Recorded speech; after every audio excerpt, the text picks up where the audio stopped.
finally, one of us threw out, I don't remember who it was, the idea, well, we should do a confession booth. And we thought, that's hysterical. That's an absolutely hysterical idea. We'll do a confession booth. People come in, we'll tell them to confess their sins. They'll think it's hysterical. I'm sure we'll hear just the wackiest stories imaginable. Oh, this is a great idea.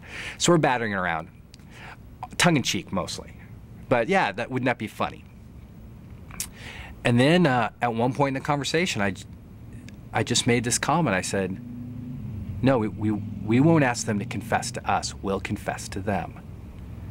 And it kind of landed a bit like a stone in the middle of the room. And we kind of sat around and looked at each other. And it was just clearly something that felt like it was a God idea.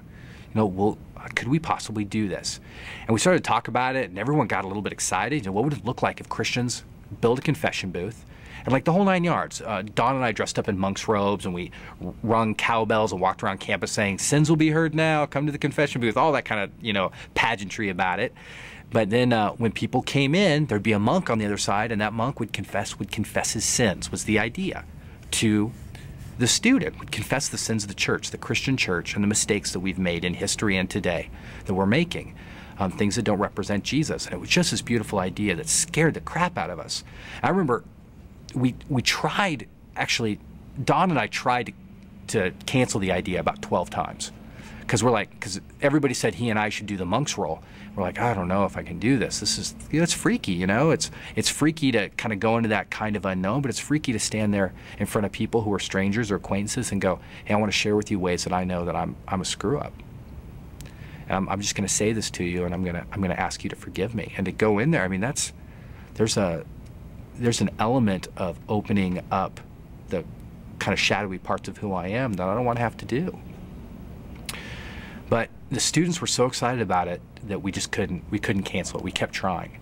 And Mitch was so excited to build that confession booth, you know. He was so excited to go buy the wood. He'd already bought the wood, actually.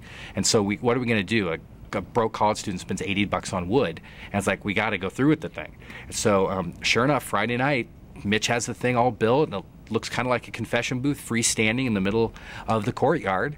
And tiki torches around it, and you know, a door. It's, you know, it's the thing where you sit on one side and there's like a window, and somebody sits on the other side, and you sit inside and there's like a curtain, and you know, all the whole 9 yards. We really had fun with it, and you're sitting there in your monk's robe. And as soon as it was open for business, two students actually came in and sat down across from me, and the dialogue for each person came in went something like, hi, this is a confession booth. Welcome, great to have you here. So this is a place where confessions are heard, and if it's okay with you, I would like to begin. First of all, I'm not a monk, and I know that surprises you.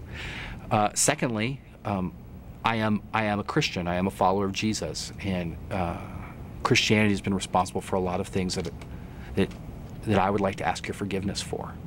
Things that I don't think represent the heart of Jesus. There's been the Inquisition and the Crusades, racism, wars waged in the name of God and Jesus. And these are things that I think makes God's heart sad, that people who claim to know him would do this stuff, and I'm one of them. And I want to ask your forgiveness. Would you please forgive at least me, as one person who identifies himself as a member of this family that has made these mistakes. And then more pointedly, you know, Jesus stood for a lot of stuff. He stood for love and grace and friendship, making other people more important than yourself, and serving. And I hang out on this campus every day, and I don't love you. I don't set aside my own agenda for you the way that Jesus would, and the kind of grace and friendship that Jesus extended to people. I'm just failing at it every day, and I need to ask your forgiveness for that. Would you please forgive me and accept my desire to be more like what I claim I believe? Would you please do that for me? And inevitably, you know, students would just be like completely caught off guard, and the response would be something like, "That's the most effing beautiful thing I've ever heard in my entire life." And then, after a moment of silence, every time the students would stop and go, "Here's a little bit of my story. My dad used to beat the crap out of me when I was a kid. And from the time I was 2 to the time I was 5, and then the story would just unfold. Pain, abuse, addiction, whatever it was, and they would just pour their story out. We would sit and we would talk for 20, 30 minutes at a time. 1, 2, 3 students all crammed in this little tiny box, just telling the pain of their life and having a chance to go, you know, Jesus cares about that stuff. I'm just convinced he does. And have a chance to talk with them. And we spent a whole weekend, and it seems like that chair was never empty.